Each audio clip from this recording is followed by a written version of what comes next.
psychoanalysis, where that grounding is, some of the debates that took place over the last 20, 30 years. And let me just get rid of my phone here.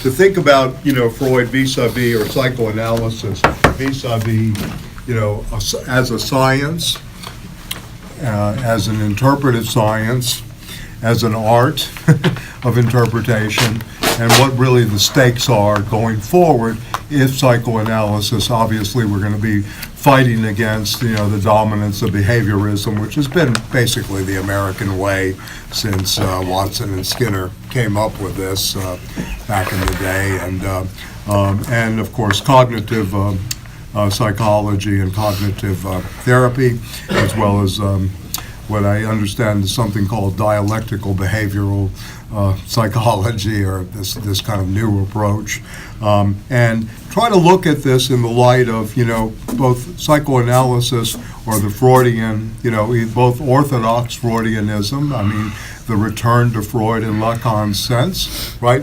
The hermeneutical Freud, which is where Ricoeur goes, in some ways. So we have, the Lacanian moment, if you will, right, which really begins in 1953 after his expulsion, from the International Psychoanalytic Association, the international movement. As a criminal lawyer, Melvin Belli once said when he was expelled from the American Bar Association, I feel like I was kicked out of a Book of the Month club. So I think Lacan sort of had similar feelings in '53. But the Lacanian moment, which was really the return to Freud, right? And this return to Freud was through, the textual, right? Alongside the clinical. Yeah.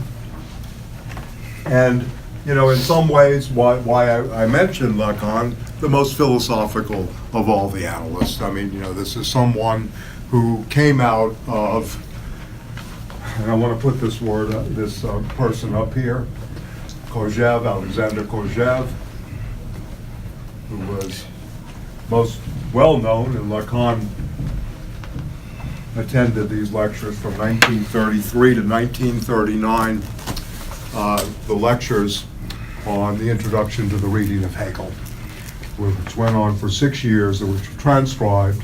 It came out in a truncated version in the United States through Alan Bloom, left out two of the most important seminars, the idea of death in Hegel and the idea of time and discourse in Hegel. Anyway, Kojève was very influential on Lacan. I just discovered 5 letters that Lacan wrote to Kojève during this period, which I'll share with you. I haven't gone over them yet, but I just got a copy of them. So anyway, this relationship of Lacan to philosophy, particularly Hegel, right? Heidegger. Right? These are the two major, I'd say, influences on his reading of Freud, if you will.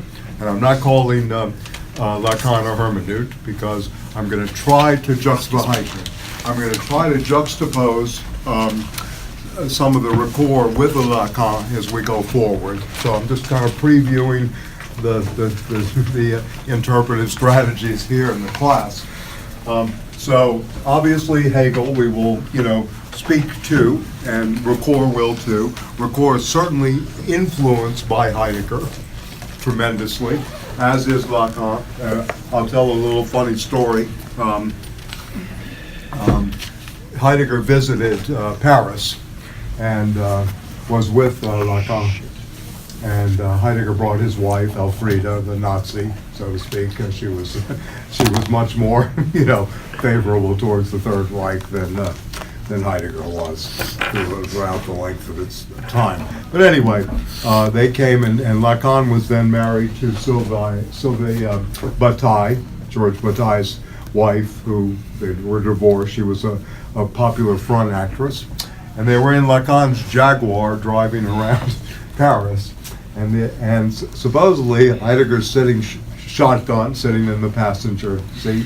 Lacan is driving, and both Elfrida and Sylvie are in the back seat. So Mrs. Heidegger says to Mrs. Lacan, or Elfrida says to Sylvie, could you tell the good doctor to slow down? He's going too fast. Heidegger's sitting very stoically in his seat, so she whispers in the good doctor's ear, Mrs. Heidegger wants you to slow down. Of course, Lacan speeds up. So the story becomes the death drive meets the stoical being towards death. You know, the great philosopher of being towards death versus, you know, the death drive of Freud. So anyway, he did have a relationship, and there are many comments. So what I'm planning to do is, again, I would like us to read later, you know, not immediately, because I don't want to prejudice too much of the reading. I want us to read, first of all, Freud himself, right, and some of the crucial texts. And then we would read from Lacan the four fundamental concepts of psychoanalysis, which is known as seminar, I think it's 11 if I'm not mistaken, Concepts of Psychoanalysis. It's 1964. And this is his first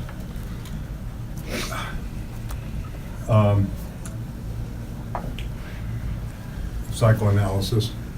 This is his first seminar at near the Sorbonne, as Louis Althusser got him a space to do this, and he came out, and the first chapter is this about his excommunication. He feels like Spinoza has been kicked out of the synagogue, and he makes relations to this, as well as Levi-Strauss, Braudel, and others are all made it possible for him to have this return outside of the other seminar setting, which was the Hôpital Saint-Anne during this period. So this also reads as a very good story, Lacan's history, both within, outside the psychoanalytic, the official organizations, and we'll speak to that. But we're going to read this, Four Fundamental Concepts of Psychoanalysis, Seminar 11, later in the semester. But this will be, also, let's say, on the other side of this will be the Freud and Philosophy by Ricoeur, an essay in interpretation.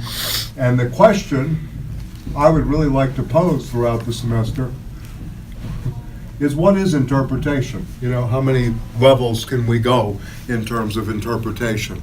What is an analytical interpretation versus hermeneutics as interpretation? We're going to see these kind of different levels happening. For those of you interested in this politically and in the U.S. context, Fred Jameson wrote a book called The Political Unconscious, and the first 90 pages of The Political Unconscious is entitled On Interpretation, in which he goes through different levels of including Marxist interpretation, Freudian, Lacanian in interpretation. So we're gonna do this, throughout the semester. Again, this movement called interpretation, from everything from the reading of chapter 7 of The Interpretation of Dreams by Freud, right? What does Freud mean by interpretation? Try to go back to that, as well as what Ricoeur is going to use as the hermeneutic, which obviously he takes from Schleiermacher, and then of course Heidegger, the hermeneutical phenomenological. And also we should be thinking about this in terms of experience, right? Always relationally to experience. Always the interpretative models to experience, both in the strong sense of the deeper lived experience, the Vécu in Sartre, or Leibniz in both Heidegger and in Walter Benjamin, as well as the Erfahrung, just the experience of objects in the world. So we're going to try to differentiate, make distinctions between these multiple levels. All right, so these will be two texts that are really engaged in the question of interpretation. Then I wanted to start, our reading today, The Unconscious, for Freud, the 1915 piece that came out. I also want to read from Freud, and I brought it, the outline of psychoanalysis. How many of you have experience? I mean, I know we have, some people here who have very deep experience with psychoanalysis, but what about, how many of you have read any of Freud or have some kind of, yeah, good, Dreams, okay. yeah. Well, this is the general outline, just to give us the outline that he writes later, 1938, near his death. Freud is, by the way, born 1856, and he dies 1939 in exile in England, as we know.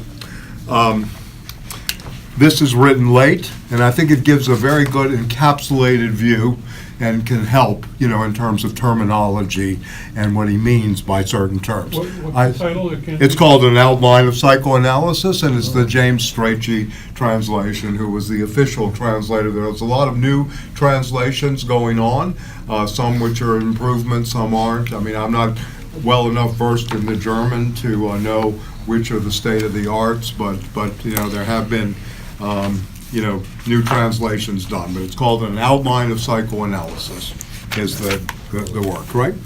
And then the other general psychological theory is where the unconscious is from, which is on the website. You could have, we have the PDF up on the website, right? So we're going to read that. We'll read Outline of Psychoanalysis, Chapter 7 of the Interpretation of Dreams. And we'll post as many of these as we can on the website, on the Institute, right? An Outline of Psychoanalysis. What's the website? The website is radicalimagination.institute.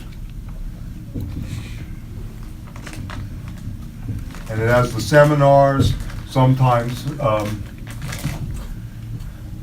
the readings, the PDFs. They'll have Stanley's stuff there as well, and also the class that we're going to start next week, The Age of Anxiety, based on Choukoulas's book. Those of you that stay for that, part of the thing is you get a free book. You get the book, The Age of Anxiety, not the Auden poem, which we're going to read. So anyway, the website will have this. So Chapter 7, An Outline of Psychoanalysis, right, which is 1938. Going backwards, 1914, the classic paper on narcissism.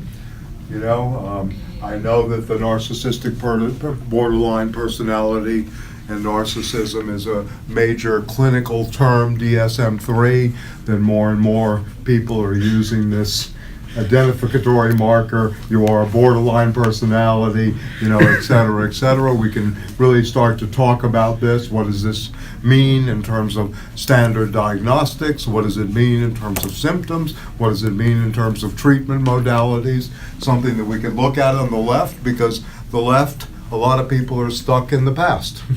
A lot of people are not really going. They have a fixation, back somewhere in the past. So part of the thrust, if you will, of the course is to try to get us to the point of where psychoanalysis gets its radical power again and can be really used in terms of some transformative practice in the world, which we're going to need plenty of.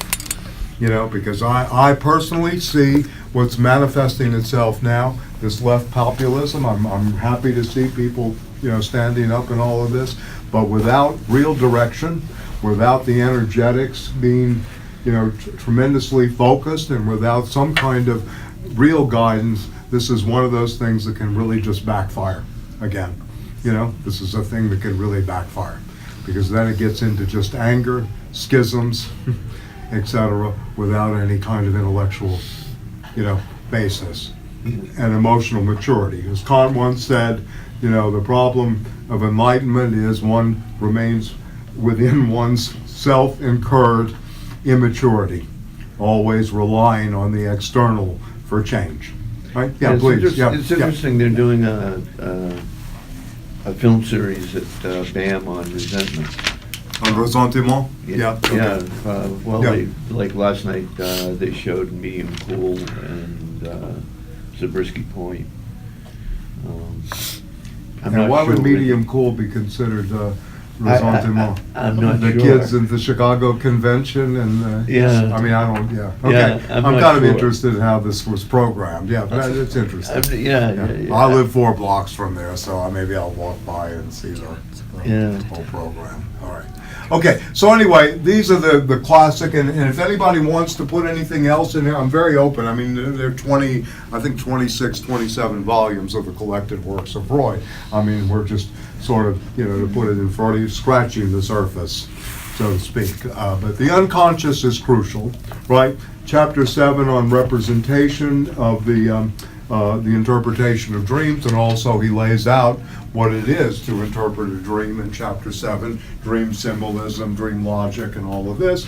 The outline, acclimating us to terms. Narcissism, of course, being, a very active thing. What kind of new forms of narcissism? I've talked about this before, and I think it's important because, primary narcissism for Bernard Stiegler, the philosopher in France who I, read avidly and actively, is not enough, today. He thinks that we need a much more primordial attempt to understand what's going on in the age of digitalization within the screen culture and what happens in this mirror. And when we get to Lacan and others, and into the 30s, if you will, I'll talk more about the mirror stage, right? And maybe how what's happening there in terms of body image, et cetera. So this is another thing we can engage. But I think the fundamental text of narcissism is very important. I'm staying away from the case studies. I mean, these are loaded. Freud certainly blew the Dora case. The feminists, Juliet Mitchell, Jackie Rose have great works on this, on feminine sexuality, when Lacan revisited the Dora case, and defended Freud. So there are debates around there. We can certainly discuss that if you want, in terms of the history of left, practices and thinking about where Freud missed it and where Freud got it right, etc. But this is what I want to do from Freud. Like I said, the recours is a background, and then Lacan's 4 fundamental concepts of psychoanalysis. In between this all, I want to also speak about the history of the movement, what happened in the United States. Most of you probably know this. Please tell me if I'm boring you or repeating stuff here, but ego psychology, the big 3, Heinz Hartmann, Ernst Kreis, and Lowenstein, who was actually Lacan's analyst, formed the ego psychology in the United States in the 1920s, which fit very beautifully with Bernays and the whole moment of social engineering, the manufacturing of consent, that Chomsky took that up later. Edward Bernays was Sigmund Freud's nephew, who started, legitimating women smoking cigarettes, legitimated wartime stuff. Had many moments in this culture. That was his nephew through marriage. That was his Martha wife. Bernays was his aunt. Right, Yes, yeah. who was Freud's wife, and his other uncle won the Goethe Prize for writing the prize-winning essay on Antigone in the late 19th century. So Antigone could be also thought of, we can go to the theater, we can go to the Greeks in a sense. Antigone, for some people, particularly some of the Lacanians, has become the founding document, not so much the Oedipal complex or the Oedipal myth, but the Antigone story is the founding document of psychoanalysis in terms of the Greek. If you want to look at this in terms of textual stuff. Ricord does not go so much into the literary. He's more interested in the interpretive devices, but we can speak about that, and I know some of the writings about the Antigone. One of the best books is a book called, I think it's called Truth and Eros by John Roshman, who's at Columbia University. The book is called Truth and Eros, and it's a reading of Antigone sort of as the initial, and again loosely put, hysteric, right, of which Freud builds the entire model of hysteria on, right? This is a founding document. By the way, Lacan in 1959 did a seminar on the ethics of psychoanalysis in which he dedicates the book to his stepdaughter, Lauren Bataille, who was fighting in Algeria, and calls her my Antigone. So this has a long history within the movement. As most people know, Greek tragedy, Greek myth, et cetera, was crucial to the development, especially of the early psychoanalytic movement. You can probably go to a lot of psychoanalysts today and they can't tell you the difference between Orpheus and Prometheus, but that's where we've gone, unfortunately. Because this was a very rich, in my view, tradition in which people were not only educated clinically and were really interested in treatment, but they were also very actively engaged in cultural issues and were highly cultivated and cultured individuals. We're not dealing with, just people that go to school or go to training, but people that were really thinking this through. So we have so many early studies, from the beginning of, quote, the original committee, all the way through the 50s and maybe 60s of these kind of studies of myth, symbol, etc. Yeah, what were we going to say? This is just a very general book. Yeah. I reread it. I read it a long time ago, but I reread it as well. By Edith Hamilton. I'm sure you know the book, The Greek Way. Mythology, yeah. No, it's called On The Greek Greek Way. Ways, It treats The the Greek whole Way. culture. Uh-huh. And back in the 50s, King Paul, whoever he was, gave her the highest national award. She also wrote things. You mean in Greece? It was Yeah, in King Greece. Constantine. No, in We Greece. never had a Greek. I don't know who he was, King Yeah, Paul, yeah, but yeah, he was one of the okay. monarchs. Oh, okay. It was Constantine, though. Yeah. Was always the monarch, but it's okay. Yeah. Paul, yeah. All right, yeah, interesting, okay, yeah. Well, mythology is very, very important. The here, whole and, culture is yeah. fundamental to the West, right? Right.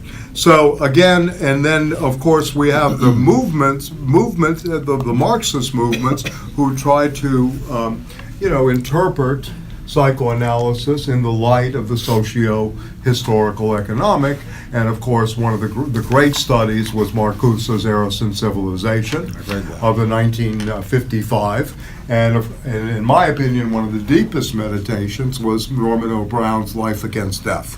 And I know I'm giving a vast bibliography here, but it's important to see how much meditation and how much contextualization took place on the writings of Freud and culture, or as Philip Rieff used to call it, couch and culture. Right? Norman O'Brown. Norman Also wrote O'Brown book was a called classics professor Yeah. at Wesleyan, who then helped found the University of California at Irvine School of History of Love's Consciousness Body program. is another book he Love's wrote. Body was a different book, but the meditation, alongside, if I would say, what are the best meditations on Freud in the general sense, Ricoeur certainly would be up there, Freud and Philosophy, Eros and Civilization, and Life Against Death, Norman O'Brown. These would be three great works that are philosophical inquiries into Freud, right, and the relationship, because Freud did not like philosophers especially. He basically said they're paranoids. And Lacan kind of agreed to this when he said that the ego itself is a paranoid construct, in a way. And, you get this from Descartes. The ego itself, the birth of the modern ego, the cogito, right, the I think, is basically, for Lacan and for Freud, a paranoid construction, right? The early formation of the thinking self, right, in a way. It's a massive defense against the external world. So we can talk more about that too. So another thing I want to do, we're going to speak a little bit about after the Lacanian insurrection in the United States. I mean, this was an invasion. I mean, I'm not so sure how much it took hold in certain circles, and certainly in the academy, Yale, Johns Hopkins, where else? I mean, the Irvine, some of the California schools, parts of Berkeley, etc. Lacan had a real foothold. Lacan visited Baltimore, by the way. 1966 was the structuralist controversy, and Lacan was invited, and this is where he said the best image of the unconscious is Baltimore in the early morning. That's how he began his talk. And present in the audience was Jacques Derrida, Claude Lévi-Strauss, among many others, Jean-Pierre Vernat, Marcel Detienne, etc. So this was the beginning of a kind of movement of French theory post-existentialism into the American Academy, and especially at the elite. This didn't start at the community. Yeah. Richard Maxey and Eugenio Donato were the two people that invited him, and Maxey was a longtime friend of Lacan. Lacan loved medieval manuscripts. And there was a book dealer named John Gatch, G-A-C-H, a huge warehouse of books. And Maxey, I think Maxey's still alive, must be 90-something, has a personal library of about 85,000 volumes, and very close to, it's huge. And anyway, Lacan was put in touch by Maxey with John Gatch. So Lacan's relationship to Baltimore was not only constructing his little talk of a subject intermixing otherwise, but also was because he bought a lot of books from this book dealer in Baltimore, etc. But it became and also this is where Tony Wilden, Anthony Wilden, who is now in British Columbia, first discovered Lacan. He was a Montaigne scholar, and this is when Lacan became very important for especially literary criticism. This is where, was the beginning. He wrote the book The Language of the Self, which was in a little Delta paperback in its beginning, and then Speech and Language in Psychoanalysis, which had crucial essays and a very long commentary. If you're interested in Lacan, which, you should be, so to speak, in some ways. Wilden's long commentary on Lacan is excellent in that book. Very, very good. And Wilden ended up writing a book called System and Structure, in 1973 when he left Johns Hopkins. He was considered, quote unquote, too arrogant to be a professor there any longer. He was a big troublemaker. But anyway, he ended up at Simon Fraser University. All right, so to go back to this, so, the Lacan is very important. Obviously, this was a moment for the left as well. Althusser wrote a piece called Freud and Lacan for the French Communist Party to bring in psychoanalysis to the Marxist moment. Again, for the Frankfurt School, we had Adorno's study in authority, the authoritarian personality, and many, many other, attempts to kind of integrate, if you will, Freud and Marx. Attempted syntheses, or at least kind of a marriage. Probably the best known is Erich Fromm in the United States, which is the how can I say this, part of the dissonant Freudian culture, if you will. First you have the renegades, Adler and Jung in the beginning, then you have the dissonants, Fromm, Horney, Harry Stack Sullivan, right, etc. And then you had, in my opinion, the two creative disciples, Melanie Klein and Lacan. And then, of course, maybe Winnicott so anyway, I'm obviously I'm positioning Freud as the father here, right, in a way. And some of you know through earlier classes we read Anti-Oedipus, which is an attempt to get rid of Freud as father and the imperialism of Oedipus. But the interesting thing about Anti-Oedipus is that, it still presupposed this existence and how strong it was, and never really fleshed out a complete trajectory in terms of treatment and all of this, although, Felix Guattari's late works have, tried to point in certain directions, even though, he's not here to really explain a lot of the stuff that he meant. So the Anti-Oedipus was another movement outside, that took on, was both for and against Lacan. Again, the product of someone who was analyzed by, Lacan breaks with Lowenstein, the ego-psychologist, with his analyst, so you have a problem of transference, and then you have also Guattari, who was analyzed by Lacan. So, there are these kind of little personal elements in this that, whatever meaning, okay, we can take it, whatever level we want to, but this would be important. So this is where we're going to go. I mean, for me, my own interest is I see us in a complete mess therapeutically, a complete, mess in terms of forming, caring therapeutic communities. I mean, I forgot to mention Michel Foucault, also the great book, The Madness in Civilization. Foucault himself had problems with diagnosis in his own personal life early on, so he had stakes. Gilles Deleuze, of course, who was both a philosopher and an analyst. He was, I think, trained as an analyst, wrote on clinical stuff, and was the co-author with Guattari. Civilization and its discontents I found to be that's one of Late Freud. work, metapsychological. I was going to do that today, kind of divide Freud into periods, just for schematic reasons, right? Okay, so anyway, that's where I want to go. I mean, any questions or thoughts? And I'm certainly open. I mean, I've taught, Freud before, but mostly the metapsychological works. I'm not clinically, oriented so much. I mean, I'm trying to think of him relationally to philosophy, what he gathered from philosophy. He begins the interpretation of dreams recapitulating Aristotle's theories of dreams. So again, this was a highly educated person who, was very much involved with philosophy, at least at an earlier level, but was anti-philosophy, and maybe in some ways anti-pedagogical.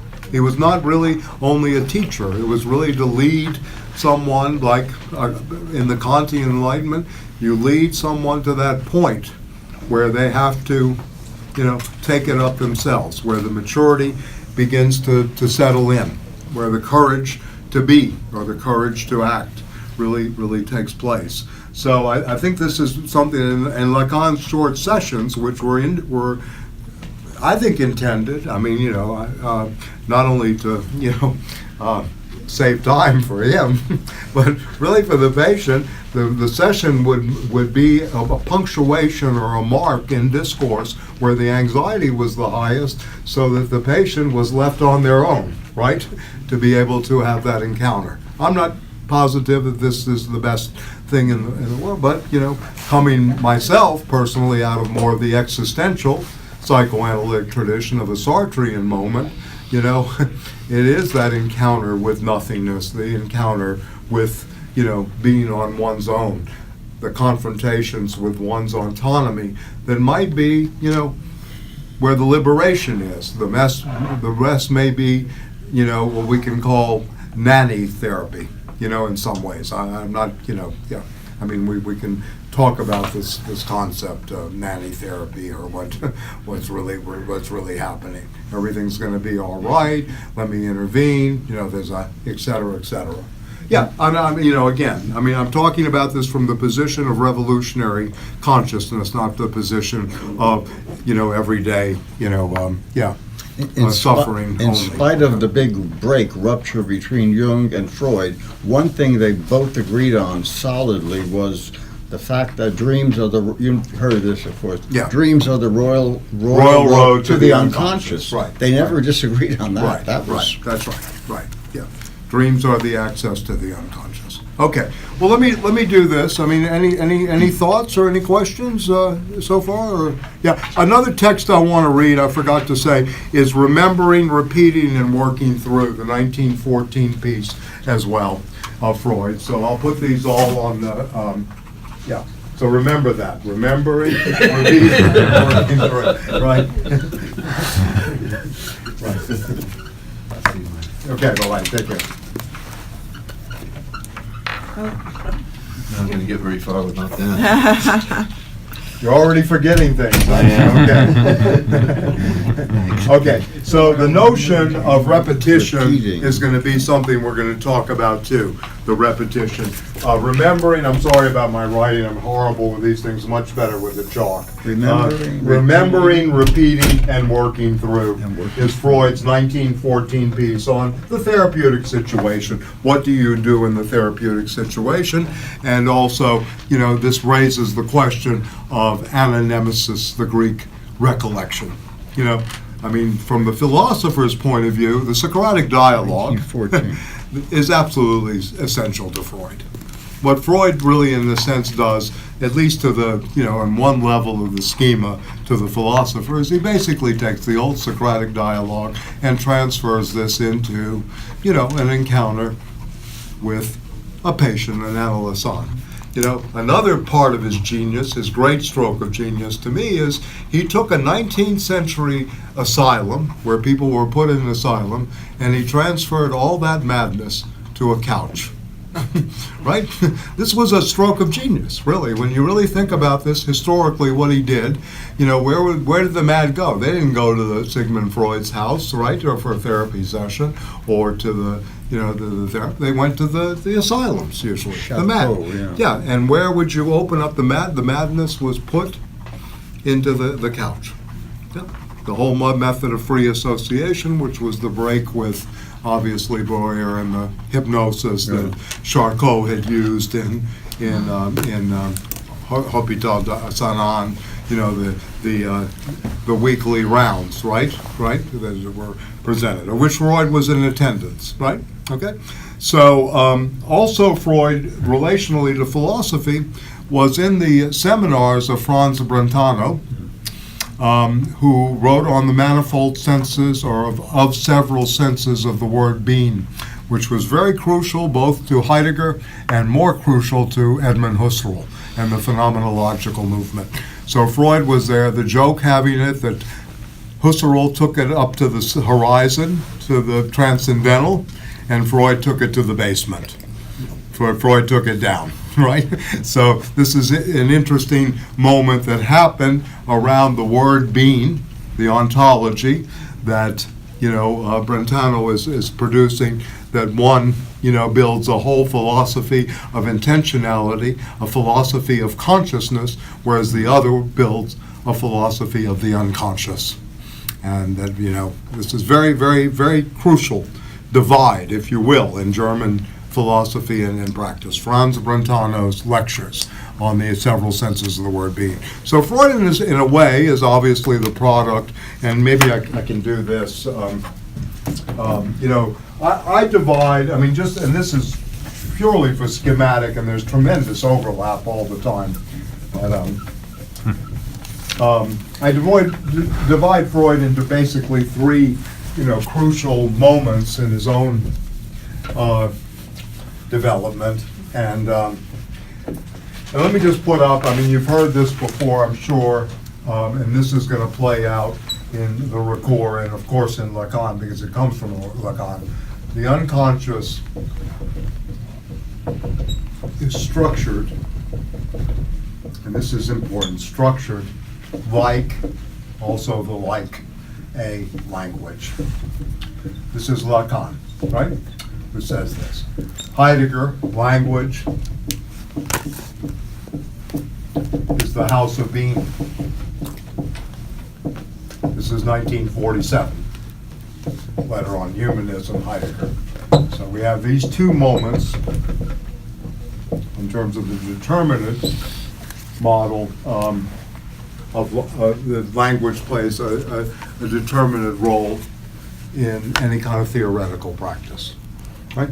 That, the unconscious is structured like a language, Lacan, and language is the house of being.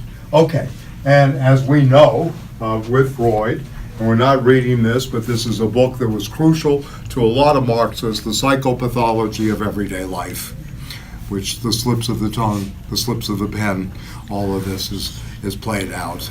And one of the great analysis of these from a Marxist position was Sebastian Tipperano's The Freudian Slip, in which he goes through what the slip might mean, right, etc., and does a very, very interesting analysis of that. Anyway, So let's say Freud 1 could be considered the medical Freud. I mean, Freud basically never gave up his interest in neurology, etc., the neurological Freud. And this is really from, the 1880s up until probably 1895 or thereabout. This is the first period, if you will, a moment of Freud as an attempted neurology, an attempted medical doctor, very interested in questions, right, that come up of, it was not called mental illness there, but hysteria, right? And this was the period he spent with Pierre Janet, Charcot, etc.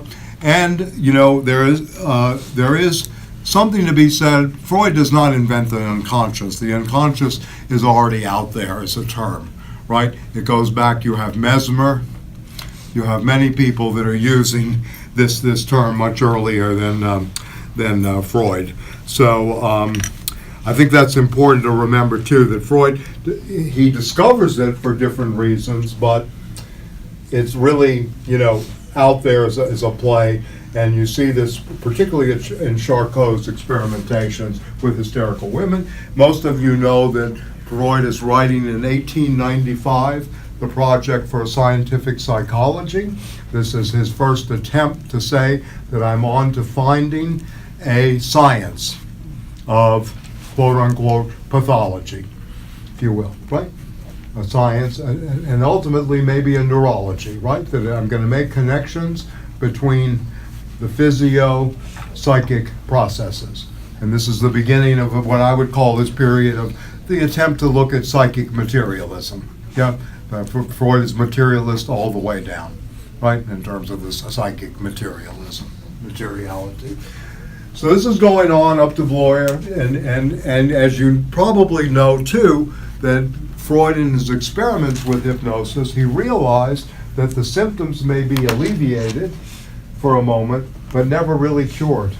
And then he began to discover that the hypnosis would push back what he then was intuiting as repressed material further back.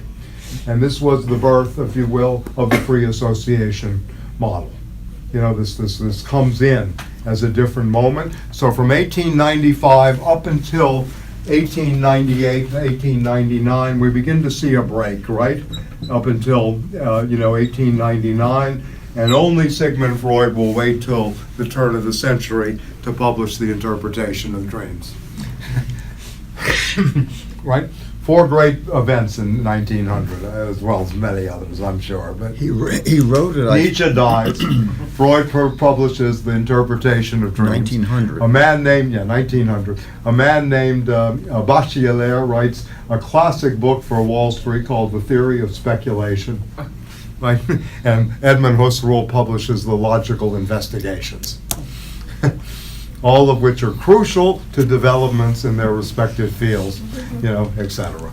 Except Nietzsche's death, but you know what Nietzsche's become. Yeah. So anyway, the interpretation of dreams and the Project for Scientific Psychology and this move into more interpretation than strict, if you will, science starts to take place. The art of the use of free association. And as Lacan's advice to a young analyst was, do crossword puzzles, which is a kind of neat little thing he had to say. He was a clever person, to say the least. All right, so anyway, let's say 1900 marks the beginning of a new Freud, an interpretive Freud, something much more open-ended, but still thinking he's on to a science, right? And the critique of science in Freud was always based on the fact that transfers cannot be verified. Does it really work? Show us empirical proof. Show us verifiable proof, right? So anyway, and Could you stick with this a little longer, Michael? I'm sorry? Could you stick with this a little longer? Yeah, okay, yeah, go ahead. Really, one of the reasons I'm. Yeah, no problem, Is yeah. as far as, Yeah. if you're saying that at that moment, or whatever that moment was, to think of it not as much of a science or going into interpretation or the whole critique of it, And, you know. Well, he's no longer what- embedded in the traditional notion of science with the physical and the natural sciences at that time, or the medical sciences, and is really beginning to have what some people have called his Copernican revolution, right? Okay. And that this Copernican revolution was a turn away from dominant scientific reason, right? Which required a new kind of art of interpretation. Was it a capitulation, though, in a way? To what? I mean, I'm sorry. To the notion that you needed this, the data or the empirical, you know, the empirical. Well, I don't think he ever was really empiricist in a way, in that regard. I think they measured by, success of whether someone's symptoms were alleviated and this kind of thing earlier on. But I think Freud at that time was beginning to discover the dream world and this unconscious activity in such a way that he thought he was going to, build a complete new science. He considered psychoanalysis a science. He used the word many times. It was never said this is just interpretation, right? But it was based on the model of interpretation, which was his way of interpreting. Forgive them for they do not know what they do, right? In a sense, this was a Lacanian phrase that he used often. You do not know what you do, right? In a way. So the knowledge itself, right, was much more presupposed outside of the subject that was actually having the experience, Okay. right? In a lot of ways, okay? So, one thing I want to do, and let's read some text first, is to try to look at the level of what the empirical versus the interpretive is, right? Verification versus that of, interpretive validity, if you will, right? We're going to try to work with this, the epistemological. Can we ground this in a knowledge formation? And this was always the critique of Voloshinov, if you will, of Freudianism in the Soviet school, right? In the United States, Adolf Grunbaum at the University of Pittsburgh did all this kind of stuff. This is not empirically verifiable when everybody in the 70s is, coming out of their analyst offices crazier than they were before. And, of course, in America, we get upset. Frederick Cruz, who was a reactionary too, who said the 60s was really just an Oedipal revolt, in some ways. So you have these kind of people, Then, of course, as you know, in the States, we had the whole thing on the seduction theory, right? And in terms of Jeffrey Masson and Janet Malcolm's in the Freud archives. So we've had many, many levels of this over the years in terms of, is it a science, right? Is it really valid? Is it doing people any good? All of these questions were thrown out there, as well as the dilution of the theory. The whole question of it, we're not going to read, we can look at it, the theories on infantile sexuality, because this was taken very much out of the US context. The Americanization of psychoanalysis did not really privilege libido like Lacan or others. It was really taken out, especially childhood libido, right? Right, in Freud's sense. So there was a whole group of people around Johns Hopkins and other places in the literary departments, not in the psychoanalytic, not in the clinical so much, that started to speak about this in terms of Jeffrey Melman, Life and Death in Psychoanalysis, on Jean Laplanche's work. So the whole theory of infantile sexuality, which is part of what the whole seduction theory was built on. I mean, Freud was saying it was imagined, but we know from Vienna that probably a lot of this stuff was going on. Right? We knew this, As a friend reminded me, one way you could talk about this is Bob Dylan, the only thing I did wrong is stay in Mississippi a day too long. This is an old slow thing of Bob Dylan. The only thing Freud did wrong is not say this was actually going on. It wasn't so imagined, all this incest in Vienna during that period. So again, and what happens when you take out infantile sexuality from the equation, that does it become much more discourse of adaptation rather than subversive playfulness, if you will. Where's the play here? And Ricoeur will use phrases like interpretation as playground, transference as playground. So we're going to use this notion as well. So, I mean, this is very complicated. It's very, very hard to just reduce it to a set of principles where you can empirically verify it or whatever. We have to kind of shift the framework between the natural physical sciences and so-called interpretive science. And what is interpretation when Nietzsche says there are no facts, only interpretation of the facts really mean? That could be a guiding principle for this next 8 to 10. I know we'll go longer than 8 weeks, but anyway, I just anyway, it's like interminable analysis; it never ends. Yeah. So I don't know. I mean, What? You got to end each class at the point of maximum anxiety. Yes, I know. Well, I'm waiting to see that. Maybe when I experience it. Yeah, exactly. So anyway, and this again, this whole thing of Freud too, going into the interpretive, right? Going back to where the schema began. The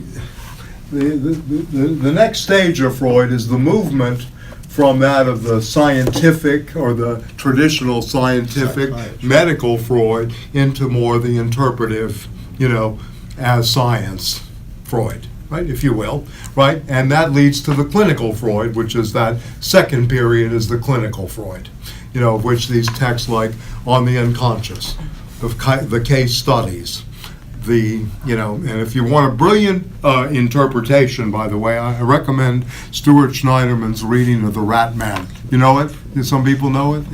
Yeah, it's a great Lacanian approach to Freud's Rat Man. It's a revisiting of the Rat Man case. So anyway, the 5 case histories you have, the judge is the middle finger, and that's bounded by Little Hans and Dora, and then you have the Wolfman and the Rat Man in between. The task is to think hysteria between Dora and the judge, right? To think the circle, right? This was the old game of the five fingers and the story of the 5 best known case studies. Yeah. So anyway, so the case studies are written during this period, the clinical Freud, and the amazing thing about this mind at work. I mean, I've read a lot of his stuff, and maybe not as precisely as I should in some cases, and others maybe. The amazing thing is the changes, the modifications, the humility by which he'll revise certain things. This is an ongoing process. It's very much like Husserl in the phenomenological method, very much like Sartre, who is constantly going through changes in his own philosophy from being in nothingness to materialism and revolution. So you're not dealing with a static body here. You're dealing with a continuous investigation and movement, right, of thought, and a lot of revision, right, etc. So anyway, and then the third period would be the medical. So Freud 1 is the medical, scientific Freud. Freud 2 would be the clinical, right, which would include the papers like on narcissism, the unconscious, remembering, repeating, working through. So the clinical Freud, if you will, right, clinical Freud. And then Freud 3 would be the metapsychological, of which Al mentioned one of many books, Civilization and its Discontents. This is a big movement now in New York City circles. I think there's a group called the Discontents, right? I mean, they do it, what do they, what's the German word? Unbehagen, right? Is it? Yeah. This is a kind of work on Freud, that civilization, it's necessary to have civilization. We must be discontented. We must be unhappy in a way, right? In many ways, right? And so this would include also Totem and Taboo, which was the book that's a symbolic killing of Carl Jung. Of course, The Future of an Illusion, which I think is one of his most brilliantly crafted pieces. It's just a beautiful 66-page essay, just beautifully argued like a gem of a work, in terms of argumentation. The Moses book, Moses and Monotheism, I tried to access Stokely Carmichael, then Kwame Ture did a thing on Orientalism, vis-a-vis Edward Said, and then actually investigated Freud and the claim that Moses was an Egyptian. And very, very interesting interpretation from Stokely's point of view. Very, very interesting. That I think is on YouTube, but I couldn't find it last night. But I'll see if I can locate it and send it around. Anyway, Moses and the books on the art. On Jensen's Gradiva, the Leonardo essay, the great piece on Dostoevsky and Parasite, many writings on arts and literature. He wouldn't touch Descartes' Three Dreams. He wrote, a little thing about that as well. So anyway, so we have a metapsychological, if you will, going beyond, which we're called metapsychological, right? So these are the, kind of generalities, one, if you will, for the, Freud's kind of career in moments, if you will. Most of you know he had a daughter that helped found this Tavistock clinic in London, right? She was in a struggle with, if you're interested in the clinical struggles with Melanie Klein, she was, kind of displaced by Melanie Klein as the leader of the British School of Psychoanalysis. She wrote, Anna Freud wrote a book, Psychoanalysis for Parents and Educators, or something like that, and then a book on, and she was known as a very good child, psychoanalyst, and this was his daughter, right? She worked with children refugees from Yes, from Europe. Yes, and, right. And Tavistock then was known as the clinic where R.D. Laing did a lot of the experimentation on the open asylums and Tavistock. I'm trying to remember the name of his Hungarian colleague. Ferenczi. Yeah. Sandor Ferenczi.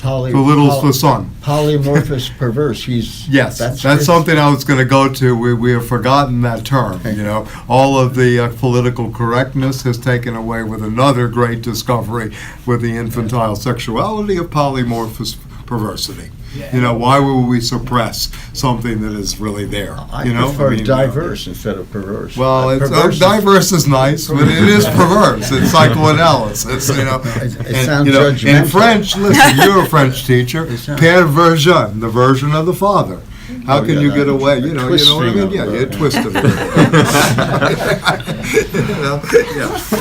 Right? So, yeah. And I forgot the really great book, which is, of course, one of Slavoj Žižek's favorite, Jokes and Their Relation to the Unconscious, which is another, major work of the metapsychological works, the father loved the good joke, right? Loved the joke, and what does this have to do with discharge? We're dealing with energetics and interpretation. To go back to this whole section of discussion about science and verification, we're dealing with energetics here. Really, this is what we're really dealing with: the dynamics of energetics. Yeah. And how does this play out psychically? Yeah, Will? Yeah. What was the year of the break between the clinical and the metapsychological? Oh, I'm just schematizing. I'm just saying that he's clinical before that, but where he emerges as, quote, the psychoanalyst is around 1895, 6, until about 1900, up to the interpretation of dreams. And then he produces much clinical literature that is defending and, articulating and revising the psychoanalytic approaches, right? Okay. Or the psychoanalysis, right? In that way. And there's an original committee. Some of you may know this. Max Edigan was the control agent for Stalin in Mexico. Yeah, Siqueiros and Diego Rivera knew exactly the time of the hit on Trotsky. This was not child's play. only, or tell me about this or that. So there are these other parts of the epic film called psychoanalysis, if you will, that are very important for political reasons. So anyway, yeah, please. When are you considering the metapsychological period? Well, the metapsychological really begins maybe with the Totem and Taboo, when he investigates that as the first text. And then again, you can see it in Civilization and Its Discontents. You can see it in the Joke Book. You can see it in Future of an Illusion. These are all texts that he writes The later. joke book is called The Psychopathology of Everyday. No, that's the book on something else? the everyday life. That's something Yeah, else. from my people that I know who are really rigorous Marxists, that's been That's another their book. favorite book. Everyday life, the psychopathology of everyday life. On slips of the tongue, slips of the pen, etc. How is this being produced in everyday life? Again, to go back to the working proposition, I think for Ricoeur, certainly for Lacan, who says the unconscious is structured like a language, Heidegger language is the house of being, and the role that this played in, structuralism, structural Marxism, symptomatic reading. Althusser is not getting this out of the blue. Marx is an early symptomatologist of capital, but he gets this from Freud. We're reading symptoms all the time. This is where Althusser comes from, right? Language is the house of being, if you want to ontologize Freud. I'm not so sure Freud wanted to be part of an ontology, but, I have a theory. For me, just for schematic reasons, you can look at the ontology being, you see, if you think of epochs of being like Heidegger, we live in being as power, Nietzsche, being as value, Marx, and being as desire, Freud. These are the three ontologies of our moment, right? These are the three.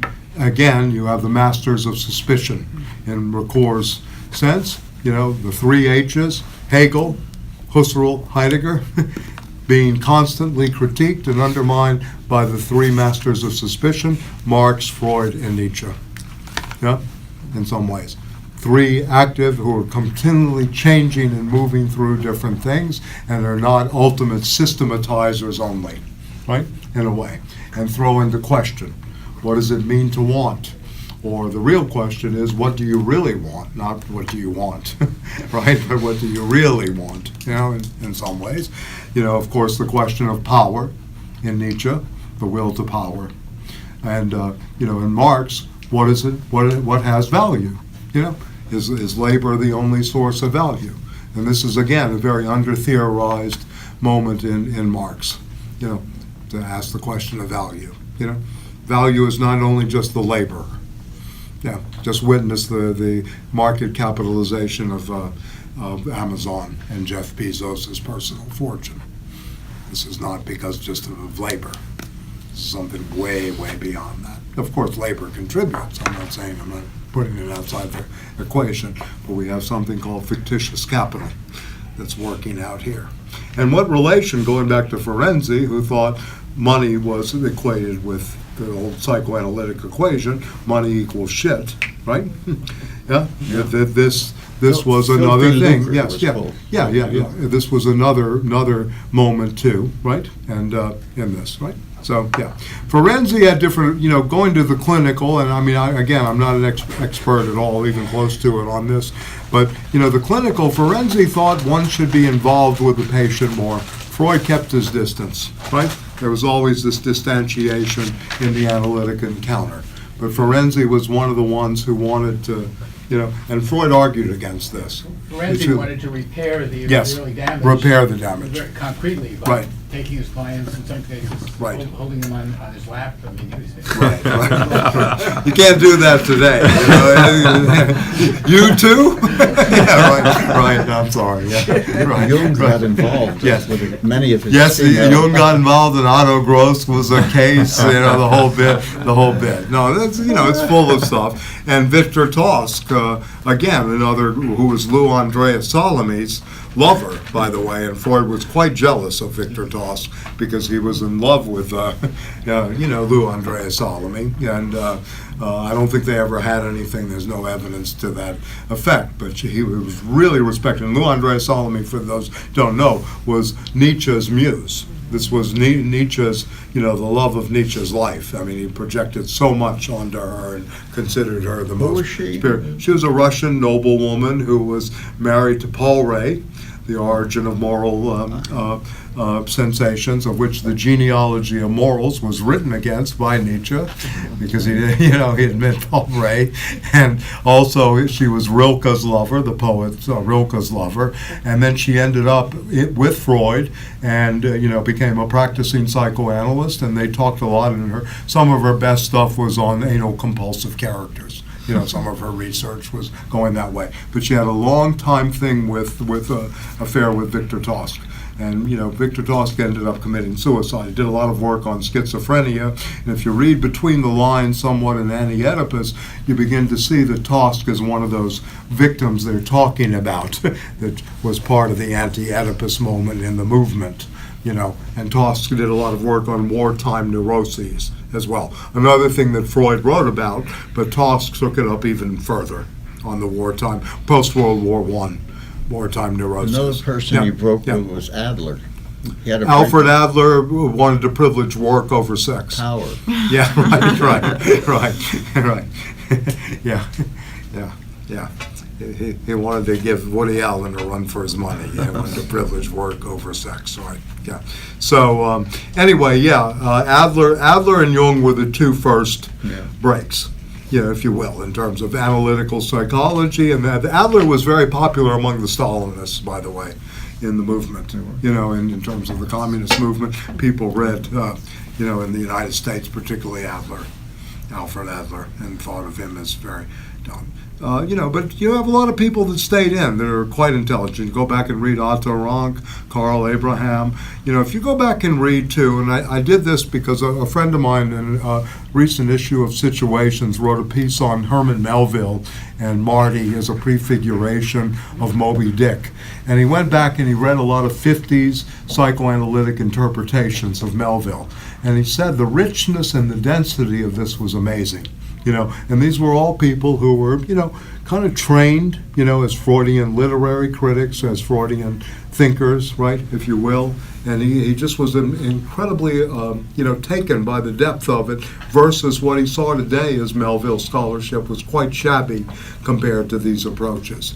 So this is his, his view. But you can see it, nobody really writes a great book like a Marcuse's Eros and Civilization, which helped spawn the 60s, at least among those people that heard lectures, of Marcuse during the late 50s and early 60s, or Norman O. Brown, who wrote a book, I think it was called Apocalypse, a Place of Mystery in the Mind. He gave at Columbia in 1960, and this kind of launched part of the student movement at Columbia before the anti-war movement, a rethinking of things, etc. So, again, you have these larger works that are trying to do this from a philosophical point of view. Okay, so again, another question here is the development, and I forgot to mention the most important of the metapsychological works, and probably I did so because it's the most important. But is that the Beyond the Pleasure Principle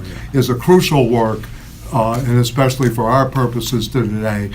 What about the death drive? Is this what we're really on in this planet? Vis-a-vis climate change, late capital, whatever you want to call what kind of capitalism we have right now, technocratic, transnational, whatever. Is the death drive, and is it more the aggressive instinct or the death drive, is this more powerful than Eros? And the struggle between the two, Eros and Thanatos, is playing out always actively. And it takes an enormous amount to stay creative. Destructive impulses and destructive, drives are much easier to succumb to than it is to continue to create. And we see this in many creative people. You know, the one book, the one great musical piece, the one, 2, 3 performances, and then the anxiety. What is going on there in terms of the psyche? So I think this is, again, an important question. And I'm not trying to, quote, individualize or subjectivate this only to, the subject, right? I understand the interplay with the culture very, very well. And I think Freud did too. A lot of people say this is only going on, it's interior work. No, he's very well aware of what's happening on the outside, and et cetera. So another thing would be too, Freud in Russia. What happens after the Soviet moment? There are a lot of people. Wolfman, as you know, was a Russian nobleman. As a character, and as a case study. And how does this, want to come in? Yeah. Oh, okay. Yeah, you can just tap me on the back. You don't have to stand outside like that. Anyway, the Russian taking up of this Freudianism by Bakhtin is worth reading if you want to critique from what I would consider a reductionistic materialist point of view, but an interesting one, and Voloshinov as well. I'm not Voloshinov, I'm sorry. Voloshinov is Bakhtin's Freudianism, and the other one is Vygotsky, the psychologist, Soviet psychologist, language and thought and action, and et cetera. So there is this thing. Althusser, for example, Louis Althusser, from the French philosopher, went to the Soviet Union to present on Freud after, in the 70s, during the latter stages of the Brezhnev moment, when the Soviet Union do still what? I didn't to hear. talk about Freud, to open up a Freudianism in a new Freud to the Soviet Union. So in many ways. So yeah, and again, in the American context, we have to look at this in terms of what really went on here that diluted it so much. Not that it's always diluted. I mean, I'm not, again, I know people that practice and, and have extremely not only good politics, but very well aware of the subversive, moments that you can have in this. You're basically always in a great piece of Lacan, and again, it's very sophisticated, but it's called the subject, the subversion of the subject and the dialectic of desire. One of his best pieces about how the analytical situation can subvert, right? And then sets up this what do you really want in a dialectical framework. So this is another interesting piece. Could you say the title one more time? It's called The Subversion of the Subject and the Dialectic of Desire. Yeah. Yeah. So, our question is, how did it become so much, well, you've got to cope with work mentality, right? You've got to adapt. I know you have a shitty boss, but you got to adapt. You have to eat, you have to come back and pay me for your session, something like that, Anyway, this is what it kind of comes down to, unfortunately. Instead of like, yeah, why don't we think about, in a different way why you want to kill the boss, and maybe there's some ways, that we might try to get around this and just go through coping mechanisms. So this whole culture of adaptability, in some ways, is really set up, I think, in the 50s and maybe earlier with the ego psychology, but particularly in the 50s with the assimilationists that dilute the libidinal energy out of the equation, right? And Adler participates in this very much. The Adlerians is one school. Where does William James fit in? Because Doesn't. he doesn't fit in. No, he doesn't. He's a pragmatist. Yes, he's right? a pragmatist. He brought Freud to give the Clark University Yeah, Clark. lectures, and the great story on that is their introductory lectures on psychoanalysis at Clark University in Massachusetts. So I think Waltham, is it? 1909. Yeah, 1909, exactly. And they asked Freud, what do you think of America? Do you hate America? He says, I don't hate it, I regret it. And that was his Jung story. Jung said something similar. And about one of America. the And there's a wonderful, I think it was E.L. Doctorow, the writer, right, who lived up in Loon Lake area near Saratoga Springs, a little bit above that, near Lake George, wrote a novel. I think it was called Ragtime. Yeah, right? Is that right? It was. And Right. in Ragtime, he talked about Jung and Freud coming together, and Ferenczi, the little man driving the car, and they're sitting there, and where do they want to go? To Coney Island. Yeah, right, they want to see Coney Island. The island of the mind. Yeah, yes, exactly. So that's where Ferlinghetti got that from, yeah. Coney Island of Yeah. the mind. It's still alive. Right? Yes, 100 years old. Nice, 100 years old, Lawrence Ferlinghetti. Yes, Elizabeth, yeah. Where does Wilhelm Reich fit in? Well, I was going to go to that. Yeah, I mean, Wilhelm Reich fits in that he has the great distinction of being kicked out of both the psychoanalytic movement, like Lacan earlier, and the Communist Party. He's quite great. Yeah, and he again. That's why he was kicked out. Yeah, was somebody who, going back to Beyond the Pleasure Principle, he thought the death drive was a secondary drive, not a primary drive. You know, and he looked at this through the lens of masochism. Yeah, in a way. The function, And, the function of the orgasm is orgasm. I'm Right, sorry. right, it's okay. The function of the orgasm. well, one of maybe his the main- function of the organism is. But- Yeah, right. Anyway, that's what He- we've been he- missing all the. He was imprisoned by the U.S. Yes, government. yes, he died in prison in Leavenworth, where yeah. Anyway, he went to jail on mail fraud. You know, selling organ accumulators by Organ. mail order. It was mail order organ accumulator. I think that Reich is very profound. I mean, I think that He the is. great book, you know, in terms of a meta-psychological work, of course, is The Mass Psychology of Fascism, which was very influential on Adorno, the authoritarian personality, you know, as well as authority in the family. A major work, study of fascism, actually paved the way for the work later of the Deleuze and, you know, and We studied Guattari. that with Peter, remember? Yes, yeah, and yes, we actually did that here. We were very prophetic in a way. We predicted Trump's election, and we were studying the mass psychology of fascism at the same time. right. So, yeah.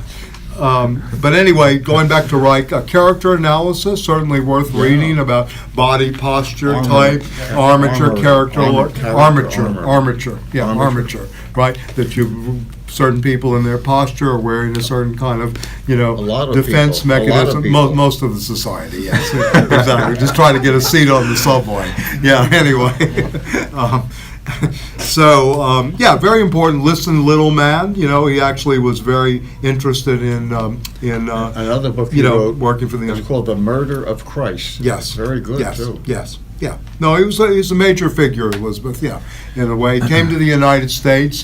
He thought he had found the cancer biopathy. He also thought he had found a kind of cure through energetics and, you know, through orgasmic accumulators that, you know, you basically were going to not, you know, get cancer. He actually was working on this. He wrote to Einstein a lot. Einstein replied a few times, but then stopped the communication. But yeah. So he was very important, and there are still people that practice Reichian. He Stanley's his now deceased wife, Ellen Willis, was very much into Reichian therapy. And went to a Reichian. You are too. Okay, I good. was. Oh, you were. Okay, yeah. Yes, I think I've saved my life. Yes. Yeah. No, I can see that. Yeah. I talked to Ellen about this many times too. He didn't reckon with Calvinistic Puritanism when he came here. Well, That was one of neither did Freud, but anyway, there are a lot of them. Yeah. So yeah, I mean, again, yes. I mean, Reich was very important, and but a dissident. And someone not taken that seriously by the original psychoanalyst. He was just considered a bad child, a lost child out Enfant there. terrible. Yeah. So he was considered this. But he was the only one that really, in a way, was also a party member and tried to bring, psychoanalysis to, quote unquote, a political situation directly. Many clinics, many activities, etc. Not so much in the United States. It was used that way, but he wasn't active that way. But in Europe, he was active this way, as was Freud in terms of free clinics in Berlin. There were a lot of things around the psychoanalytic movement that they had free clinics. Arthur Danto's daughter, Elizabeth Danto, who's in social work department at Hunter, wrote a book called Freud's Free Clinics about this moment too. So you had free clinics. Can you imagine today if we had, these kind of things where people could just check in, and, go in and talk about things, and each neighborhood had something like this? Well, Berlin was very, very active this way. I'm not saying every block, but it did exist. It wasn't, I can't afford to go. I don't like talking on a hotline or, Berlin or to had an anonymous person. Magnus Hirschfeld, his institute. Yes, that's right. That was, and the Nazis destroyed it. Yes, right. Well, yeah. The thing about the Jung-Freud relationship is Jung was allowed to teach during the Third Reich and actually did four years of studies of Nietzsche. And Freud's works were completely forbidden. Jung was read. He was on the list that could be read.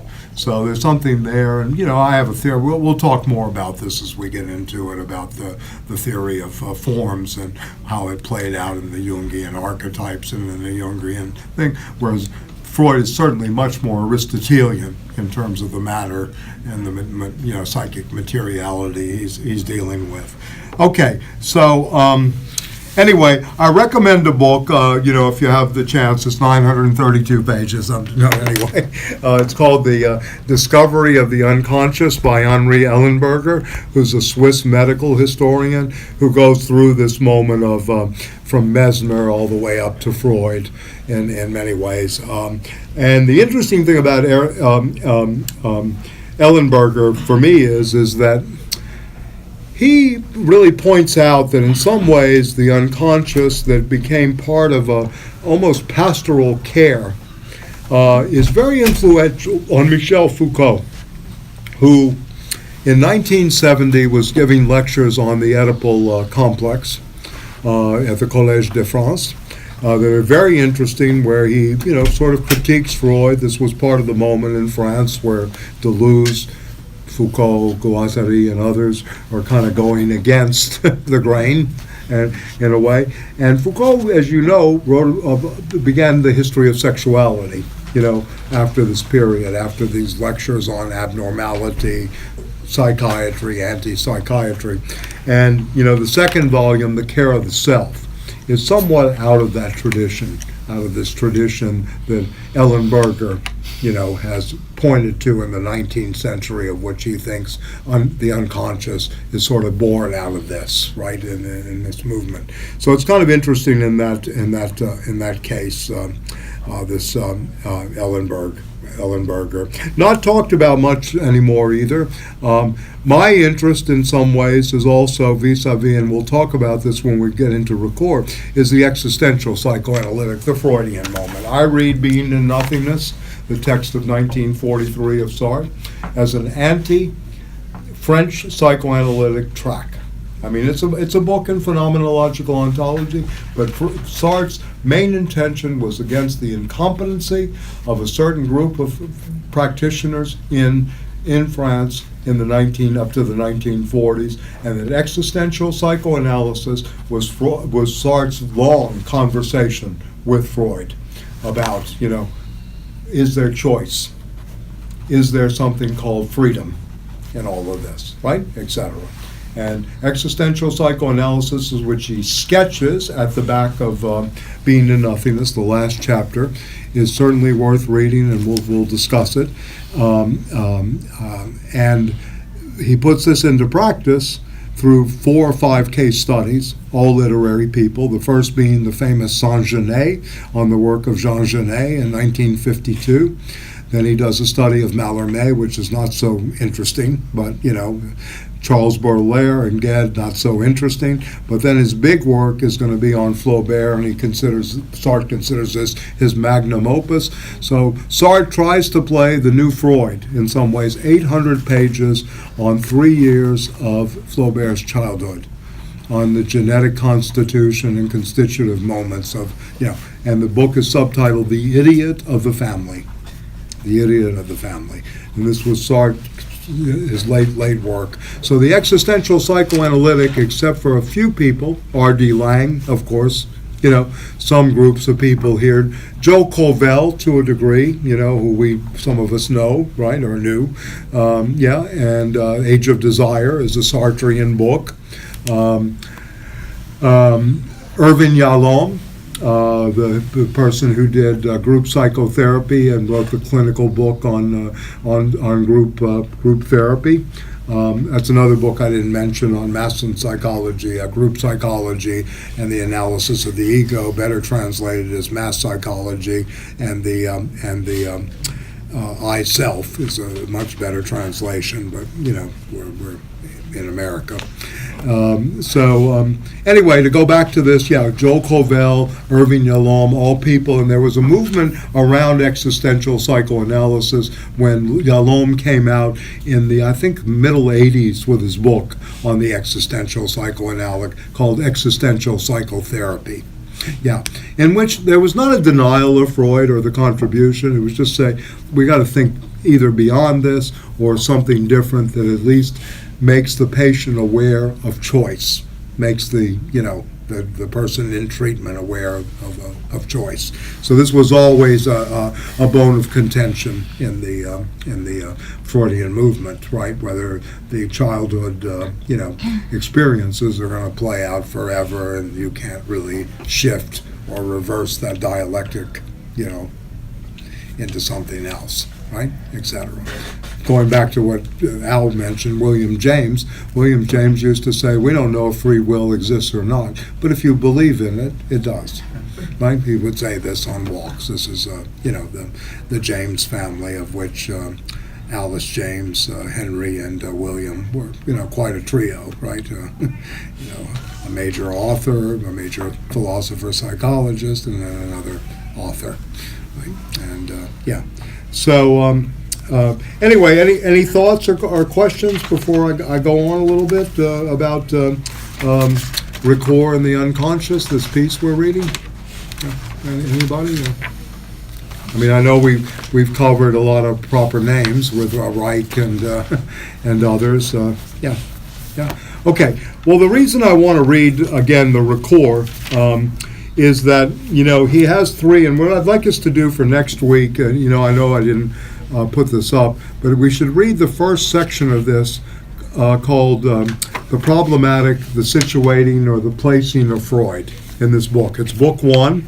It's pages 3 through 58. It's 55 pages in which language, symbol, and interpretation, the conflict of interpretations, and then the hermeneutic method and reflective philosophy. So we're going to deal with, what's up, Will? She was just asking the title of the book. Oh, the book is called Freud and Philosophy. I can send it around if you want. It's available. I mean, it's a book really worth meditating on and thinking about.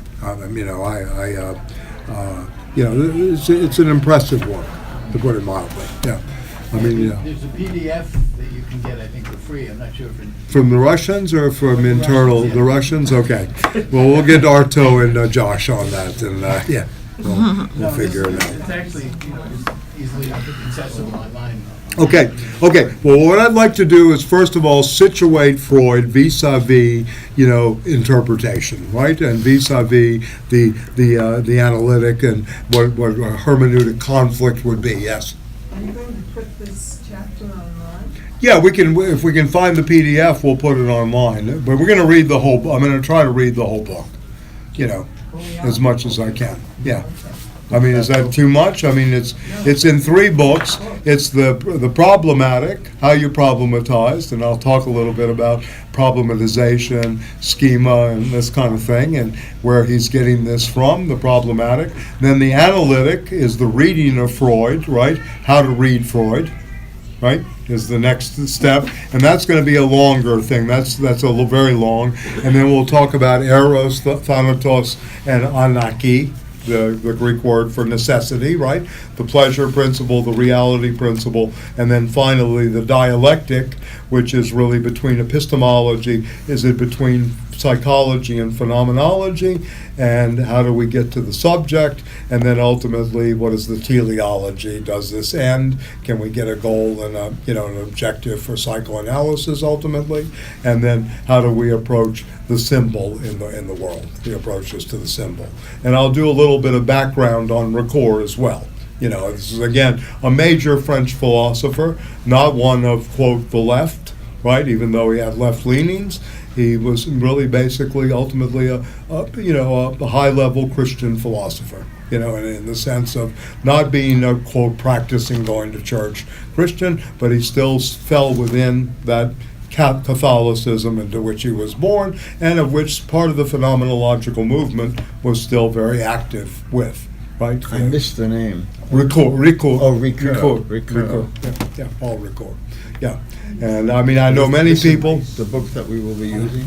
Yeah, I'll put his name, I thought I put his name Oh, on the okay. board, yeah. Yeah. So, I mean, yeah. Okay. Paul Ricoeur. What happened? Freud and philosophy, right? Yeah, right. So, let me just say this. Another thing that interests me here, for our purposes and for philosophical reasons, is what does this have to do with the conception of man, or a philosophical anthropology, or really a conception of the human subject? This is really what this meditation is. What is Freud giving us as a different conception of, who we are, ultimately, this gives us, right? And, where do we really go from here? How do we think of both anti-enlightenment, enlightenment in a way, which is kind of a contradiction. Freud is the anti-philosopher, but he's also an anti-enlightenment, enlightened thinker. Of course, the battle cry where it was, wo es war, ich werden, I shall become. Where it was, I shall be, in a way, but I shall become. It was the becoming that is the important part here. Wo es war, ich sollen was the German. If you want to, I don't know, maybe I should do this because in the States we're always way behind. Wo es war, where it was, right? Ich sollen, I shall be. Where there was it, ego shall be is the usual translation, but it's really this question of the it, this it. The book of the it, I didn't mention him, another Hungarian. The Hungarians are really crazy, but smart crazy. George Grodek, the book of the it, of which the future of illusion is a defense of Grodek's letting it all hang out, the book of the it, if you're interested in this. So, wo es, where it was, right, and the location, all of this, the it itself, was I, the ich, shall become, right? I shall become. So this is a very long meditation, and in Freud's case, what was the goal? To take everyday misery and make it a little more bearable, right? Not so much adaptability, but to make it more bearable. Unfortunately, that was taken up by the U.S. context as, let's adapt to the status quo, make people able to, function better in the world. Yeah. So Freud himself came down in the camp of there's no such thing as cures. We just want to do as much amelioration as we can. Yeah, I mean that's a good point. Yeah, there's no such thing as a cure. Yeah. But do you think that As they say, it ain't no cure for love. Right. Yeah. Right. Yeah. Anyway, go ahead. I'm listening. Yeah. do you think that Freud, in some sense, is looking to sort of unify the subject-object kind of dichotomy in a way, to sort He of? wants to look at the. Yeah. Sure. Yeah. Do you know what I'm saying? No, I'm Like, sort trying of, to understand. Yeah. Yeah. Uh, I don't think there's a dualism at work here. right. I think okay. Freud is a monistic thinker. Mhm. The dualism that's playing out is in the conflict, the struggles between the reality and the pleasure principle, between Right. Eros and Thanatos, that he takes from Empedocles, but he doesn't take, he takes off. But I don't think he's really dealing, with philosophical subject-object dichotomies. He's really dealing with Sure, a but- kind of underlying, that the unconscious speaks us. Listen, if we can think this way, we're gotta have a head start. It's language that speaks us. We don't really speak language. We don't really use language communicatively, according to Freud. There's always something else truly being said, something other. It's the other scene that's always playing out. Okay, so that's where the displacement. We're always in a situation of displacement. We're not in a situation where we're trying to resolve the subject-object. This is why it's sort of anti-Hegelian in some ways, in this way. So to try to think of it this way, the real, if you will, is happening always in the other scene. It's another scene that you're really repeating here, that you're really going through, and we'll see this maybe work. Going back to your, let's hold that question of the subject-object when we read, remembering, repeating, and working through.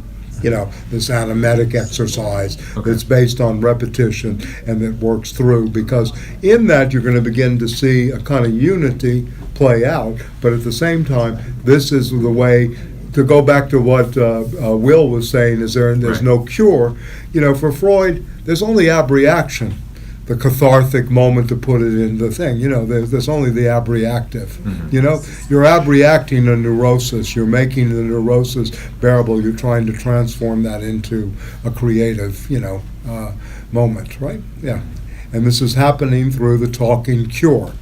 That's what it's called, the talking cure, but it's not a, quote, cure itself. It's the talk that is curing, right? The dialogue between analyst and analyson, if you will. Yeah, that is. He also is part said of this somewhere, moment. what we're doing ultimately is changing misery into everyday unhappiness. Yes, I said that when you were in the Oh, I'm bathroom. sorry. It's okay, you were in the right place when I was in.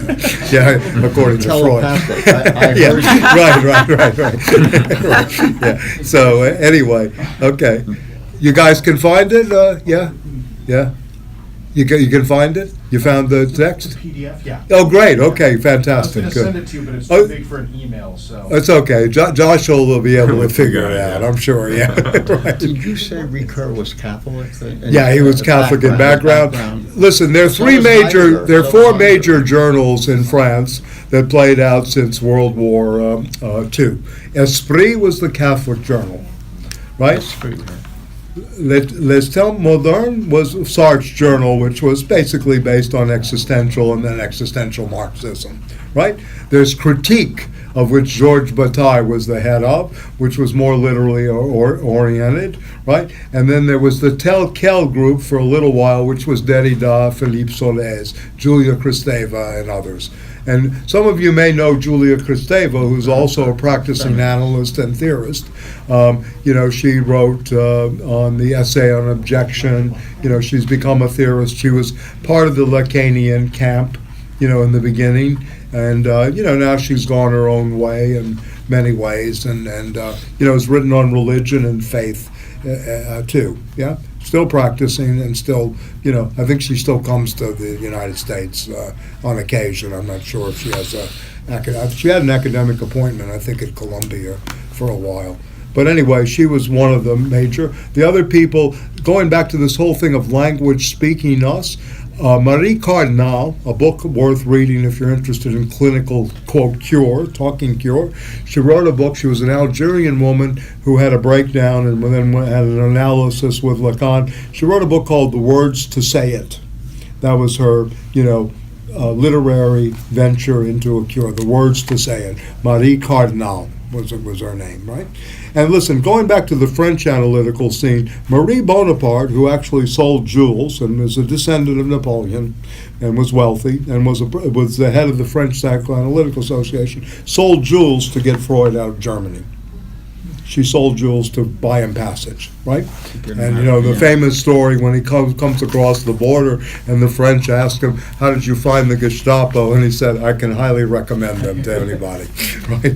Typical Freud in some ways. Anyway, but Marie Bonaparte became part of the antagonism both of Sartre and then, of course, Lacan. And for those of you, again, interested in these literary conflicts of interpretation, Poe's Purloined Letter, read by Lacan, read by Derrida, is actually the first reading. It's Marie Bonaparte's reading of the Purloined Letter of Edgar Allan Poe.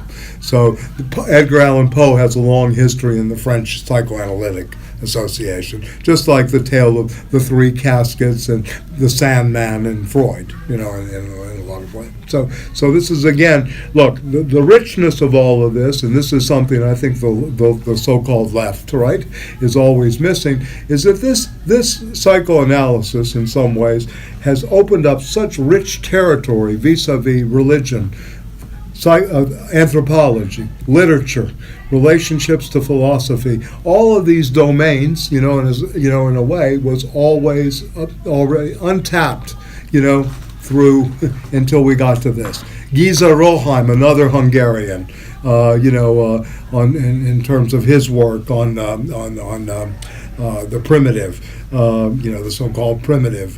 We have so many moments here, and then of course the moment of so-called third world liberation. Frantz Fanon. Frantz Fanon is coming directly out of a Lacanian Freudian position. You have no such thing as a practice of psychoanalysis in so-called developing nations without, the Lacanian moment in France, etc.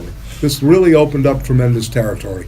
Fanon is not possible without, courses with Merleau-Ponty and, exposure to Lacanian psychoanalysis and Sartrean existentialism, and of course Marxism. Yeah. So this opens up a territory, when you really think about it, it's incredibly rich, in a very different way. Part of the thing with the Frankfurt School, Marcuse was the only one to really engage Freud directly only, right? Benjamin, in terms of the fetish, commodity fetish, in a way, was certainly aware of it and wrote about this in the Arcades Project, and you can see the childhood and relationship to objects and fetishization of objects take place. But in general, the Frankfurt School was very underdeveloped on this, to my mind. They used it for authoritarian studies, for mass psychology studies, but not really for its, quote, liberatory potential like a Fanon did, or when you reread Black Skin, White Masks, how rich that is in terms of identificatory schema and all this. So this has a tremendous amount of richness to it. And look, Marx was always talked about. I'm using this, and again, tongue in cheek. Marx was taken to the ghetto to a degree. Freud never was, in a way. Much more dangerous in a certain way in terms of, learning psychic materiality and thinking this through in a different kind of energetics, I think. I'm not trying to negate one with the other. By the way, the most interesting book that attempts the synthesis historically is Neurosis and Civilization by Michael Schneider, published by Seabury Press in the 70s. It's a book in German, of course, the diluted for the American audience. It's called Neurosis and Class Struggle in German, right? And Klassenkampf in German, but here, Neurosis and Civilization, right? Right. We're going to have to, forget class struggle. And I promise you're not going to get any of these DSA candidates for the White House or for local positions talking about class struggle. You're not going to hear the word class during the election. You never hear it. Never. Even though it's all over. You're not going to hear class, and you're not going to hear the language of exploitation. You're not going to hear the creation of surplus, etc. Right? All you hear Okay. is both sides of the aisle, Right, both right, sides of that. right, both sides of over the and aisle. over again. Partisan. Empty phrase. Partisan, you know? empty phrases. So anyway, that's what I want to, when we get into Ricoeur, we'll have a better vocabulary. The 4 fundamental concepts, we're going to talk about certainly repression. We're going to talk about libido, sexuality, transference, repetition in an active way. We're going to talk about this. Heidegger talks about repetition. This term will be crucial as we go along. What is the difference between a Wiederholung in German, the hauling along in the Heideggerian hermeneutical sense, and the psychoanalytic sense of repetition? What does this mean vis-a-vis linguistics, etc.? And again, Freud has another little essay, if you're interested in linguistics, which has never really been developed actively. It's taken up by some people, but never really as a Freudian moment, on the use of antithetical words, right? On the primal use of antithetical words. It was a little short piece he wrote right before the beginning of the clinical phase on the primal use of antithetical words. So, to let you know, Ferdinand de Saussure, the father of structural linguistics, his brother was a psychoanalyst, Raymond de Saussure. Yeah, Saussure was very well aware of this. Roman Jakobson understood this well. Famous story: Jakobson used to visit Paris, good friends with Claude Lévi-Strauss, but Jakobson liked to stay up late. Lévi-Strauss liked to go to bed early. So Lévi-Strauss finally said, "Go stay with Lacan, he stays up late." So that was the beginning of a discussion between Roman Jacobsonian linguistics and Jacques Lacan, just as a little story there. So you have this linguistic moment, too, that Lacan is bringing in. And I still think Annika Lemaire's book, which was written in 1970, is the best book on Lacan and linguistics. Her name is Annika Lemaire. She's a Belgian. Yeah. Very.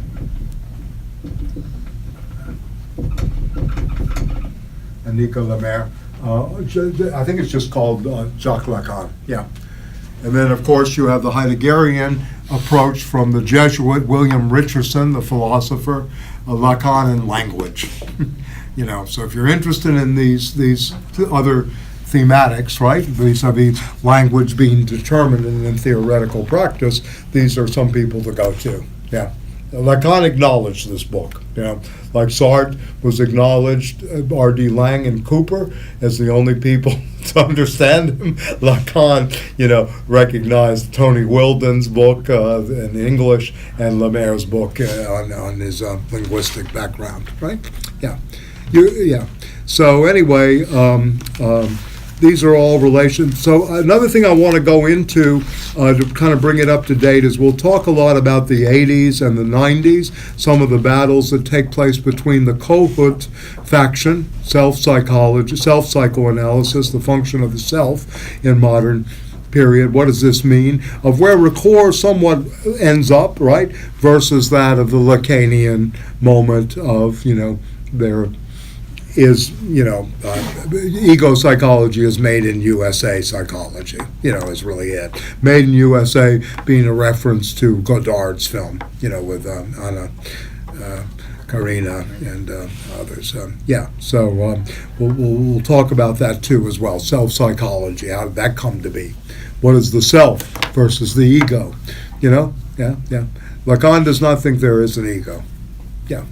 There's not, So he wants to stay away from this, in many ways. This is why Zizek is the way he is, in some ways. I mean, in a lot of ways, right? I know I'm just making a joke. By the way, we're bringing him. You're all invited. He's going to come to BMCC. He's doing it for free. I don't know why, but anyway, he's going to come and give a talk next October. So we'll invite everybody here, get tickets for you, but it's going to be a free. Yeah. So anyway, but they've let him loose. I mean, he's talk about. That's and so anyway, so I want to look at this again through the the lens of philosophy in relation to psychoanalysis as we go forward. I'll try to always keep that in mind. Philosophers, for Sartre, the unconscious did not exist until late in his life. He admitted to its existence when he was in his late 60s. But before that, his argument was always, how can the superego know what to let in or not what to let in? Right? He asked that. How does the gatekeeper know? Right, etc. So he said there's only consciousness, right? But then ultimately he came to say yes. He was asked they always asked to analyze him. He said, I got everything I wanted. No need. That's what Sartre's reply was to his friend Pelias, right, etc. Man with a Tape Recorder is worth reading too. During that period on the session in which the patient is acting out and the psychoanalyst becomes cop, kind of stops the acting out, and it's kind of interesting. The Man with a Tape Recorder, it's called, a little case study that upset a lot of the French, associations. And That was Sartre?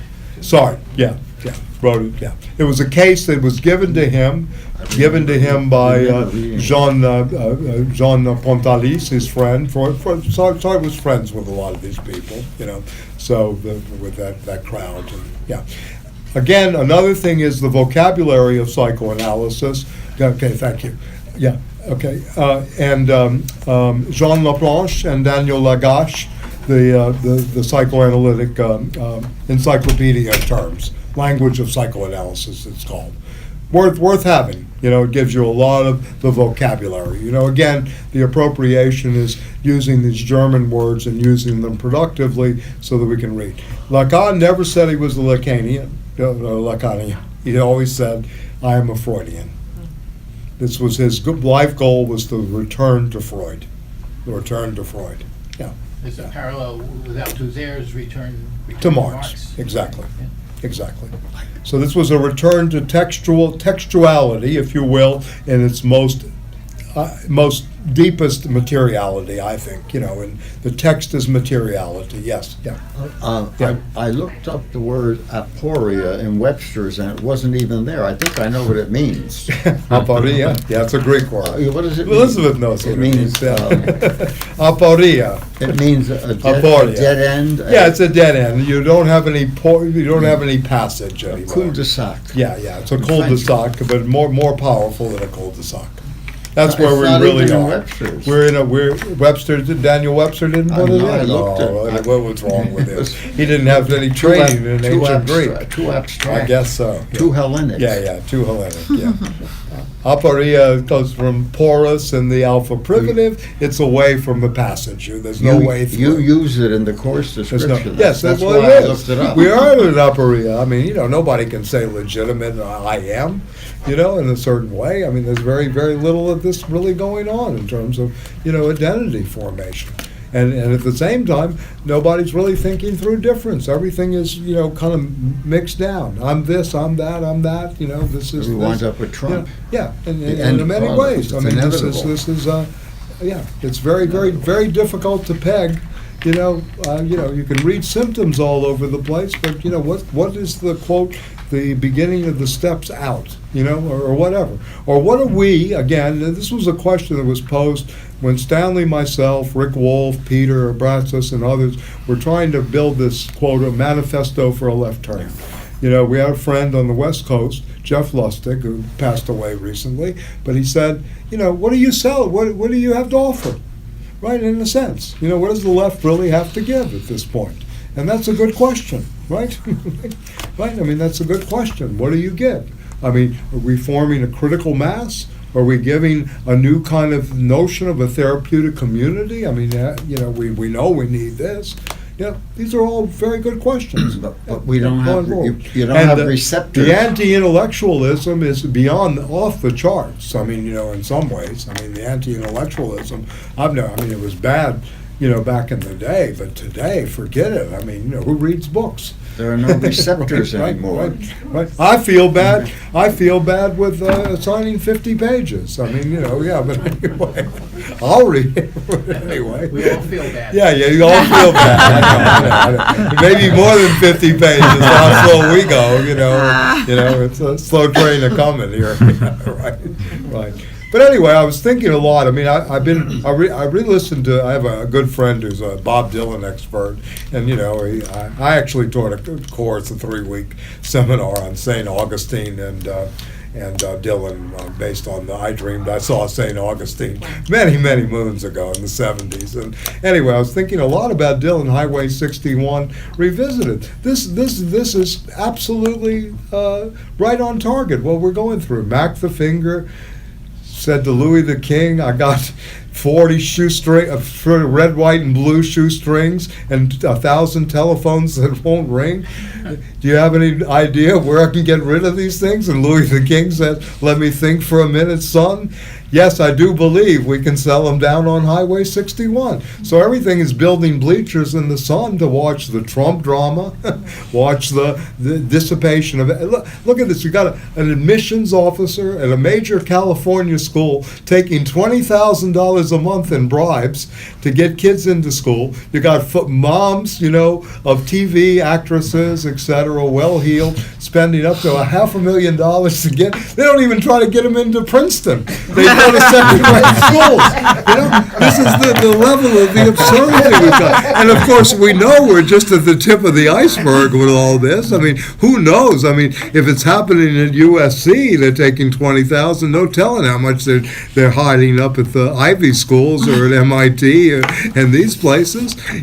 How did George W. get into Yale? We got. Well, that's not all. Better you call up Jared Kushner's, corrupt father. How much is it going to cost to get my son into Harvard? $2.5 million. Okay, I'll send you the check.